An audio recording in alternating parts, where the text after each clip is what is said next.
To this now, the sexual misconduct case against Eastern Cape Judge President Selby Mbenenge has been postponed to the 30th of June due to lack of witnesses.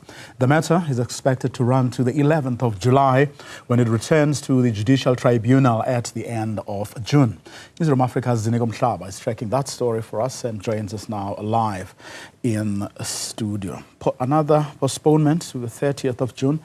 Explain to us, if you will, Ziniko, what lack of witnesses actually means. So, just to give context, Provio, today we're meant to hear testimony of the judge himself, who is a respondent to the matter. This is the person who has been charged with sexual harassment charges by Secretary of the High Court in the Eastern Cape, Andy Somengo. So he was meant to take to the stand today, according to what his legal team had told us yesterday in the afternoon. However, there was an issue that was introduced towards the end of yesterday's proceedings by the evidence leader, who said that, she is not done with her, weaknesses and her own, continuation or contribution towards the tribunal, because it's meant to end by February. So she said she would like to introduce a gender activist who can give context and, of course, evidence to the tribunal in terms of the power dynamics between a senior person at the workplace and a junior. So she was introducing that. She was requesting the panel to give her an opportunity to bring that expert, before the tribunal, before they can conclude their arguments as both sides. However, there was an objection from Mr. Mbenenge's legal team, who said that, well, firstly, they do not think that any activist or ex-gender expert might add any value towards the testimonies in the tribunal, but also saying that her evidence will be irrelevant to the specific case the tribunal is dealing with. So the judge had to deal with that overnight and early this morning and make a ruling. And of course, that ruling then will determine whether Mr. Mbenenge or Judge Mbenenge will be able to provide that testimony today. The ruling came out in support of the evidence leader. So then that meant that the commission has to take a break so that both sides can get the statement of that witness, so that they can go through it. And then upon going through it, if Mr. Mbenenge's legal team would like to call on their own expert to counter this expert, they will have sufficient time. So that is the reason why. Yeah. So that is the reason why we ran out of witnesses today.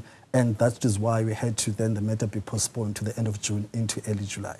So it hadn't been pre-arranged, or the court had not been forewarned that there might be, or that the evidence leader was going to bring this expert witness. So the evidence leader was asked about that in terms of why are you introducing that subject now.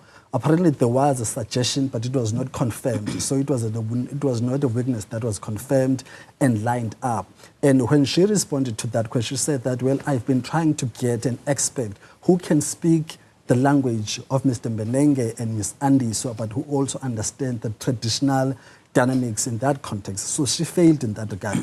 That was why she had to find someone else who can still provide insights on those dynamics, even if that person is not familiar with the Xhosa dynamics or history or culture.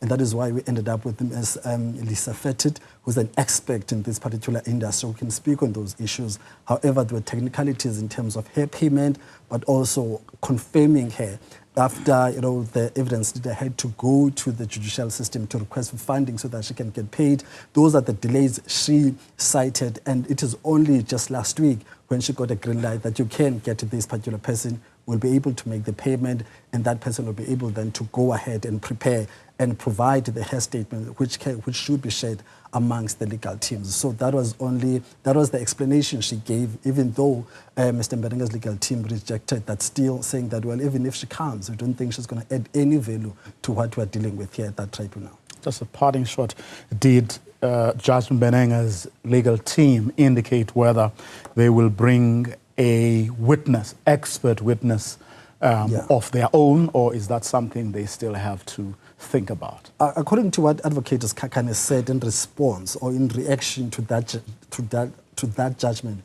being made against him, he said that, well, between now and then, you will have to consult as a team and then look at that statement of that witness expert, and then we'll also decide then, because we'll have to test that statement with our own expert. And if there is a need, we'll be able to bring that person in so that our own witness can test the evidence to be tabled by that gender expert, saying that we are just ordinary lawyers, we're not expert in that subject, in the theory of gender dynamics. So definitely looking at that and what he was suggesting, they will definitely bring their own to challenge Ms. Fetter's statement and witness and evidence at the tribunal. Ziniko Mhlaba, thank you for that update.